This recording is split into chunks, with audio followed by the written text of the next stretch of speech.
Hello student, finally आप लोग का वेट करने का फल मिल चुका है। कक्षा 11वीं का रियल पेपर आ चुका है जीव विज्ञान का। प्यारे बच्चों, यदि आपको पूरे 70 में से 70 अंक चाहिए तो वीडियो के लास्ट तक बने रहना, हर एक क्वेश्चन को तैयार करना। जितने क्वेश्चन मैं बता रहा हूं, यदि आप सब तैयार करके जाते हैं तो बड़े आराम से 60 नंबर प्लस लेकर के आएंगे। बड़े आराम से 60 प्लस मिल जाएगा। 70 नंबर का पेपर आएगा, 60 प्लस ले करके आओगे गारंटी के साथ। प्यारे बच्चों, यदि आप पूरे क्वेश्चन को अच्छे से तैयार करके जाते हो तो एक भी क्वेश्चन मत छोड़ना। पूरे सॉल्यूशन मैं आपको प्रोवाइड करा रहा हूं यहाँ पास। और फटाफट अभी तक चैनल को सब्सक्राइब नहीं किया और चैनल को सब्सक्राइब कर लो, क्योंकि इसका जब सेकंड पार्ट आएगा तो आपको मिलेगा ही नहीं, कहाँ पास है।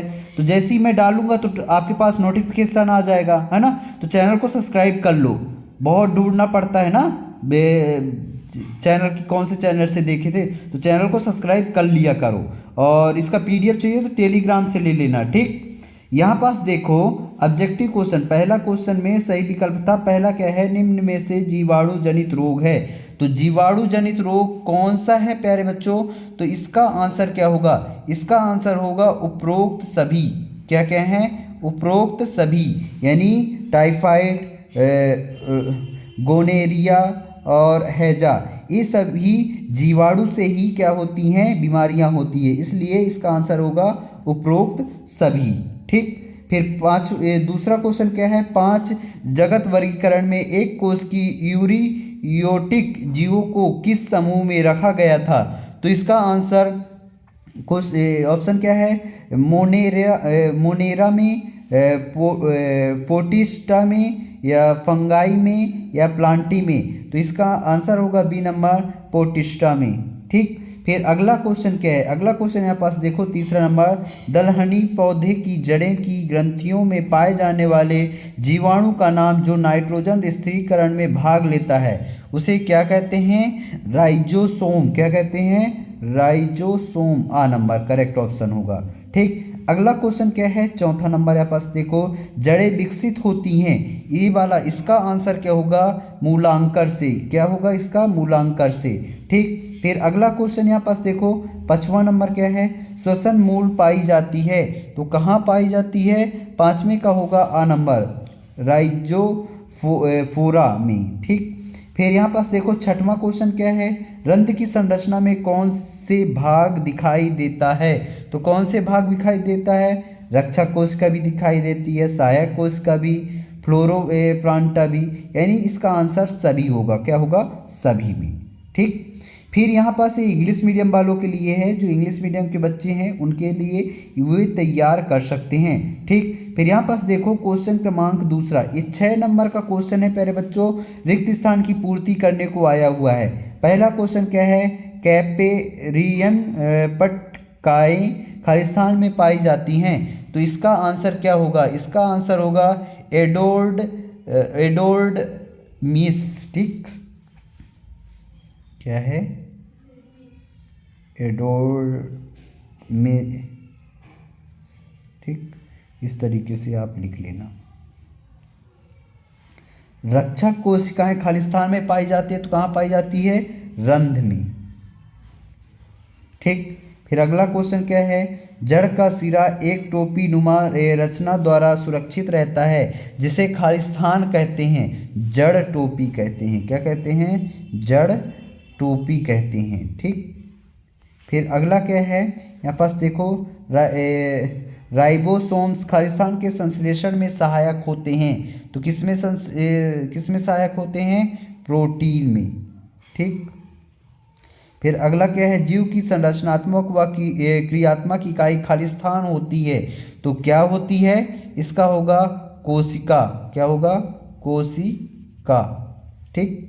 फिर अगला क्वेश्चन क्या है, ग्लूकोज में खालिस्तान कार्बन परमाणु पाए जाते हैं, तो कैसे कार्बन परमाणु पाए जाते हैं, 6 कार्बन परमाणु पाए जाते हैं, ठीक। ये यहाँ पास देखो क्वेश्चन क्रमांक तीसरा क्या है, सत्य है, जो कि 6 नंबर का क्वेश्चन है। तो इसके आंसर मैं आपको बताते जा रहा हूँ, आप इसको लगाते जाइएगा। तो शैवालों का अध्ययन फाइकोलॉजी कहलाती है, तो शैवालों के अध्ययन को क्या कहते हैं, फाइकोलॉजी, ये सत्य है। दूसरा क्या है, IAA का पूरा नाम एंडो एसिटिक एसिड है तो ये भी सत्य है। ठीक, सरसों और बैगन हाइपोगाइनिस फूल के उदाहरण हैं, ये असत्य है। ठीक, रंध्र वाष्पोत्सर्जन और गैसीय विनिमय की प्रक्रिया को नियंत्रण नहीं कर सकते हैं, ये असत्य है। ठीक, नियंत्रण किया जा सकता है। ग्लाइकोलाइसिस की क्रिया कोशिका द्रव में संपन्न होती है, ये सत्य है। ठीक, श्वसन की क्रिया श्वासोच्छ्वास से प्रारंभ होती है, ये असत्य है प्यारे बच्चों, क्या है, असत्य है। फिर यहाँ पास देखो सही जोड़ी मिलान करने को आया हुआ है बच्चों, सही जोड़ी। तो वसा का क्या होगा, वसा का होगा इसमें वसी अम्ल, क्या होगा, वसी अम्ल, यहाँ पास है, ये देख सकते हो, वसा का होगा वसी अम्ल। ठीक, फिर आरएनए, आरएनए का क्या होगा, न्यूक्लियोटाइड्स। ठीक, फिर आयोडीन, आयोडीन का क्या हो जाएगा, इसका हो जाएगा पी, आयोडीन को पी से प्रदर्शित करते हैं। लौह तत्व का होगा एनीमिया। ठीक, फिर पीईपी का क्या होगा, CO2 ग्रहण करता। ठीक, इस तरीके से आप सही जोड़ी का मिलान कर लेना। ठीक, फिर यहाँ पास देखो 5वां नंबर क्या है, एक वाक्य में उत्तर दीजिए। 5 नंबर का क्वेश्चन है, 5 क्वेश्चन यहाँ पास पूछी गई हैं। ठीक, तो पहला क्या है, मूत्र में ग्लूकोज की उपस्थिति किस रोग को दर्शाता है, तो किस रोग को, मधुमेह या डायबिटीज, किस रोग को, मधुमेह रोग को। ठीक, फिर अगला क्या है, यहाँ पास देखो दूसरा, रेनिन हार्मोन्स किस अंग द्वारा स्रावित होता है, तो गुर्दे, कहाँ से, गुर्दे या किडनी कह सकते हैं। ठीक, फिर पेशियों में पाई जाने वाली प्रोटीन का नाम क्या है, मायोसिन। ठीक, फिर मानव मूत्र का पीएच वैल्यू कितना होता है, 6.0 से 7.5 तक। ठीक, फिर अगला क्या है, पेशी को अस्थि से जोड़ने वाले ऊतक को क्या कहते हैं, कंडरा। ठीक, इस तरीके से आप एक वाक्य में उत्तर लिख लेना। ठीक, फिर यहाँ पास देखो क्वेश्चन क्रमांक 6वां क्या है, टैक्सा किसे कहते हैं, उदाहरण सहित बताइए। 2 नंबर का क्वेश्चन है प्यारे बच्चों, इसका आंसर बताऊंगा। पहले हम 3 क्वेश्चन देखेंगे, फिर 3 क्वेश्चन के आंसर बताएंगे, यानी पहले 3 क्वेश्चन को देखेंगे कौन कौन से क्वेश्चन है, उसके आंसर फिर बाद में बताऊंगा। ठीक ना, 3 के बाद। फिर अगला क्या है, जैव विविधता से आप क्या समझते हैं। ठीक, विधिवत बताऊंगा इनका प्यारे बच्चों। ठीक, बीजांडानाशय को परिभाषित कीजिए और इसके अथवा में है, एक प्रारूपिक पुष्प का नामांकित बनाइए। ये वाला अक्सर आता है, और जैव विविधता वाला, ये 2 क्वेश्चन अक्सर पूछे जाते हैं बच्चों। इसको आप अच्छे से तैयार करके जाना, क्योंकि ये कल आपको देखने को मिल जाएगा, ये वाला और एक पुष्प वाला, इसको आप अच्छे से तैयार कर लेना। ठीक, ये दोनों अति महत्वपूर्ण प्रश्न हैं। फिर ये वाला क्वेश्चन, एक जाइलम और फ्लोएम के 2 कार्य, कम से कम आपको 4 कार्य याद होने चाहिए। कहीं 3 नंबर में आ गया तो दिक्कत की बात हो जाएगी, है ना। तो ये जाइलम और phloem very most important question है। इसके अथवा में क्या है, खुले व बंद संवहन तंत्र में 2 अंतर लिखिए। ये भी अक्सर क्वेश्चन आता ही आता है। इनके आंसर देख लेते हैं। तो यहाँ पास पहले देख लो, एक वाक्य में उत्तर पूरे, ये फर्स्ट में मधुमेह, दूसरे में गुर्दी, मायोसिन, और 6 से 7.5 है ना, कंडरा या टेंडन। ठीक, फिर ये देखो क्वेश्चन क्रमांक 6वां का आंसर, टैक्सा किसे कहते हैं, तो ये पूरा आंसर यहाँ पास से है। ठीक, आप इसको पूरा लिख सकते हैं। और आगे हैं ये सारे चीज़ें, व्यावसायिक गुणों का अध्ययन होता है, उदाहरण, ये सारे उदाहरण आप देख सकते हो। ठीक, फिर ये 6वें का अथवा है, कौन सा है, 6वें का अथवा का आंसर है, जैव विविधता से आप क्या समझते हैं, तो उसका आंसर यहाँ से पूरा लिख लीजिएगा। ये 3 प्रकार के होते हैं, इसके प्रकार भी पूरा बता दिया गया है। फिर बीजांडाशय को परिभाषित करने को कहा गया है, तो ये पूरा आंसर यहाँ पास है, इसको आप देख सकते हैं। और इसके अथवा में जो एक प्रारूपी पुष्प का नामांकित चित्र है वो आप बना लेना, ठीक ना। एक कुछ यहाँ पास चित्र के कुछ यहाँ पास अंग दिए गए हैं, ये चीज़ें दर्शाना है, ठीक ना। और चित्र आप स्वयं बना लेना या अपने बुक में देख लो। जाइलम और फ्लोएम के दो कार्य यहाँ पास दिए गए हैं, जाइलम के 1 और 2 कार्य यहाँ पास दिए गए हैं और फ्लोएम के ये 2 कार्य हैं, ठीक। इसको अब लिख लेना। अथवा में क्या है, खुले व बंद संवहन तंत्र के 2 अंतर लिखना है। तो यहाँ पास ये 2 अंतर यहाँ पास दी गई, फर्स्ट और सेकंड अंतर। इस तरीके से हम कर लिया आपने सब्सक्राइब। तो चलिए, और हाँ, हमारा व्हाट्सअप नंबर चाहते हैं तो लिखिए 62 67 68 54 99। ये हमारा व्हाट्सअप नंबर है, यहाँ पास हाय कर सकते हैं हमें, हम ज़रूर रिप्लाई देंगे यदि खाली रहेंगे तो। बहुत बच्चे कमेंट करते हैं तो शायद ना भी दे पाएँ, लेकिन कोई बात नहीं, जिनका देखेंगे तो ज़रूर करेंगे। ऑब्जेक्टिव क्वेश्चन के आंसर मैंने पहले ही बता दिया था, ठीक। अब इसके आगे के आंसर देखेंगे। क्वेश्चन क्रमांक 7, 8, 9, अब 8 तक हो गया था, ठीक। 9वां से क्वेश्चन क्रमांक 9 से देखेंगे। एक चीज़ और बता दूं, मैं पहले 4 क्वेश्चन बताऊंगा, फिर उनके आंसर बताऊंगा, ठीक ना। क्योंकि PDF फॉर्म में है प्यारे बच्चों, तो बार बार खोलना संभव नहीं होता है, इसलिए पहले 4 क्वेश्चन फिर उसके आंसर, ठीक।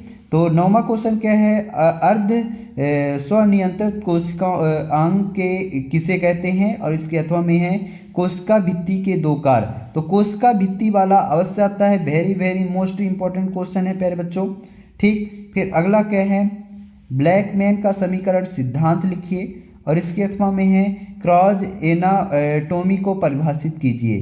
तो ब्लैकमैन का समीकरण ये मोस्ट इंपॉर्टेंट क्वेश्चन है, तैयार कर लेना क्योंकि ये कल देखने को आपको मिलने वाला है, ठीक। फिर यहाँ पास आप देख सकते हैं जैव क्षमता CB तथा फेफड़ों की कुल धारिता EC में अंतर लिखिए। 2 नंबर के हैं, 2 अंतर लिख देना, लेकिन 4 अंतर आपको आने चाहिए। कितने? 4 अंतर आपसे बनने चाहिए प्यारे बच्चों, ठीक। और ये very very most important question है, तैयार कर लेना। और एक ये वाला जैव क्षमता से आप क्या समझते हैं, ये भी मोस्ट क्वेश्चन है, ठीक। मस्त ये मत ये करना कि हम कल याद करेंगे या परसों, इसको याद कर लो अभी, ठीक। यहाँ पास देखो 12वां नंबर, मानव में होने वाले श्वसन संबंधित रोगों 2 रोगों के नाम लिखना है। और इसके अथवा में क्या है, फूफा फुस्वरण के 2 कार्य लिखिए, ठीक। तो इसके 2 कार्य पूरे बताता हूँ, और ये दोनों क्वेश्चन भी मोस्ट क्वेश्चन है, ठीक ना, तैयार कर लेना यदि आपको नंबर चाहिए तो, ठीक। तो इसके आंसर देखते हैं। तो यहाँ पास पहले ऊपर के आंसर दिखा देता हूँ। ये 7वां का आंसर है, ठीक। ये 7वां के अथवा का आंसर है, ठीक। फिर ये 8वां का आंसर हो गया, जाइलम और फ्लोएम के 2 कार्य, ठीक। और ये अथवा का। अब यहाँ पास देखो क्वेश्चन क्रमांक 9वां का है, अर्ध स्वनियंत्रित कोशिकांग किसे कहते हैं। तो यहाँ पास पूरा उत्तर दिया गया है, ठीक। फिर यहाँ पास देखिए कोशिका भित्ति के 2 कार्य पूछा गया, तो 2 कार्य लिख लीजिए, लेकिन आपको कम से कम नहीं 4 से 6 कार्य याद रहना चाहिए। ब्लैकमैन समीकरण सिद्धांत क्या है, ये पूरा यहाँ पास आंसर दिया गया है, इसको नोट डाउन कर लो, ठीक। फिर क्रॉस एनाटॉमी को परिभाषित करना है, तो ये परिभाषा यहाँ पास लिख सकते हैं। फिर यहाँ पास देखिए अगला क्वेश्चन 11वां नंबर, जैव क्षमता VC तथा फेफड़ों की कुल धारिता EC में अंतर। तो ये 2 अंतर यहाँ पास दिए गए हैं, बढ़िया अंतर बना करके लिख सकते हैं। जैव क्षमता से आप क्या समझते हैं, तो जैव क्षमता की परिभाषा यहाँ पास दी गई है। फिर यहाँ पास देखो मानव में होने वाले श्वसन संबंधित रोग अस्थमा, ब्रोंकाइटिस, ये 2 रोग हैं, लिख लीजिए। फिर फुफ्फुसावरण के 2 कार्य लिखिए, तो फेफड़ों के घर्षण से बचना और ये श्वसन क्रिया के दौरान फेफड़ों की संरचना को स्थिर रखना, ये यहाँ पास 2 कार्य हो गई, ठीक। फिर आगे क्वेश्चन क्या है, आगे क्वेश्चन यहाँ पास देख सकते हैं 13वां नंबर, एक बीजपत्री व द्विबीजपत्री पौधे में 3 अंतर लिखना है, 3 नंबर का है, ये 100% है कि कल आएगा। और एक ये वाला 3 लक्षण NG यो स्पर्म के प्रमुख 3 लक्षण लिखिए। ये दोनों मोस्ट क्वेश्चन है, ठीक, तैयार कर लेना क्योंकि कल देखने को मिलेगा।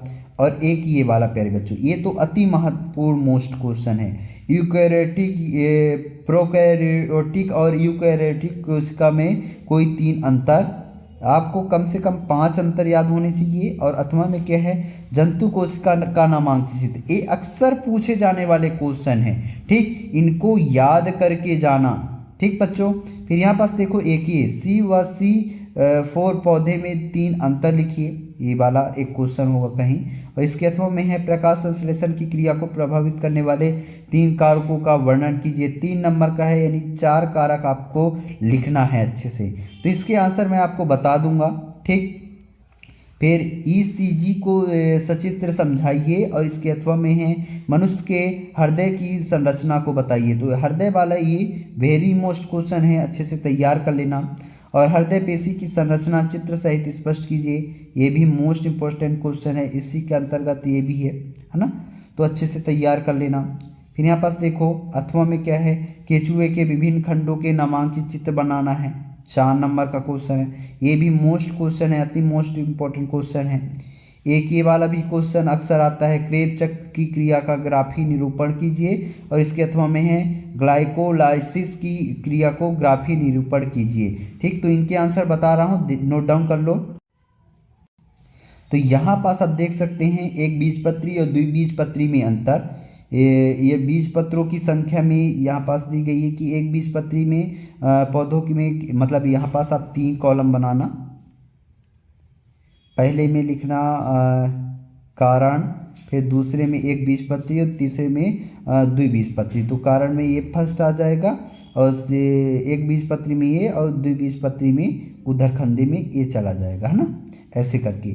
और पत्तियों की सिरा प्रकार, जड़ प्रणाली, है ना, ये चीज़ 3 अंतर हो गए। फिर यहाँ पास देखो एंजियोस्पर्म के 3 लक्षण, तो ये 3 लक्षण यहाँ पास दिए गए हैं, लिख लीजिएगा।